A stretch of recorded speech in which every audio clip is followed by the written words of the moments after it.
Ganap na nakatuon ngayon ang pamahalaan sa pagtatanim ng 100 milyong puno ng niyog sa pamamagitan ng Coconut Planting and Replanting Project ng PCA.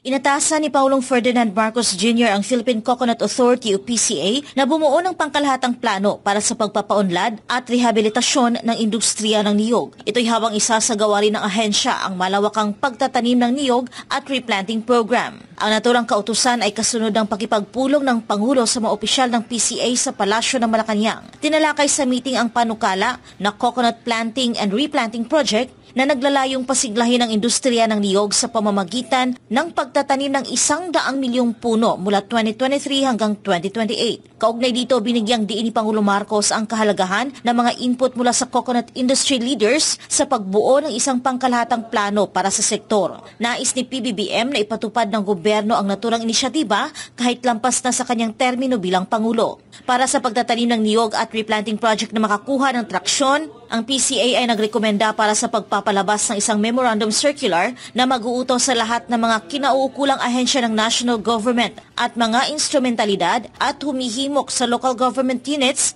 na magsagawa ng mga pagsisikap sa pagsuporta sa proyekto. Sa ilalim ng proposed planting and replanting program, target ng PCA na magtanim ng 20 hanggang 25 milyong puno taon-taon mula 2023 hanggang 2028 o katumbas ng 100 milyong puno. Sa ilalim ng isang Memorandum of Agreement sa pagitan ng PCA at mga lalawigan at munisipalidad na nagpo-produce ng niyog, mahikayat ang mga LGU na ipatupad ang coconut planting at replanting, seed farm development at coconut fertilization bukod sa iba pang aktibidad. Ang PCA ay naglunsad ng isang malawakang programa sa pagtatanim ng niyog upang tugunan ang epekto ng mga katandaan ng mga puno at ang pagkawasak ng bagyo sa naturang sektor. Mababatid na ang huling pagkakataon na nagpatupad ang Pilipinas ng malawakang programa sa pagtatanim ng niyog ay noong dekada 70 o 80. Dahil sa budgetary constraints, nasa 1 hanggang 3 milyong puno ng niyog lamang ang nagawang itanim o i-replant ng PCA na malayo sa tinatayang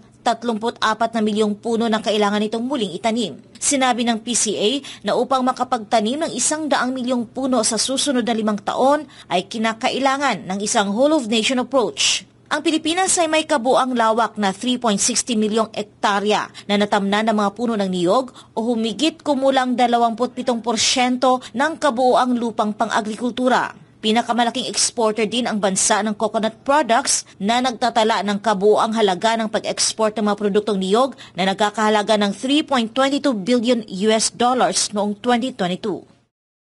Ang coconut exports ay nag-ambag ng average na 35% ng kabuuang kita ng bansa sa agricultural exports mula 2013 hanggang 2022.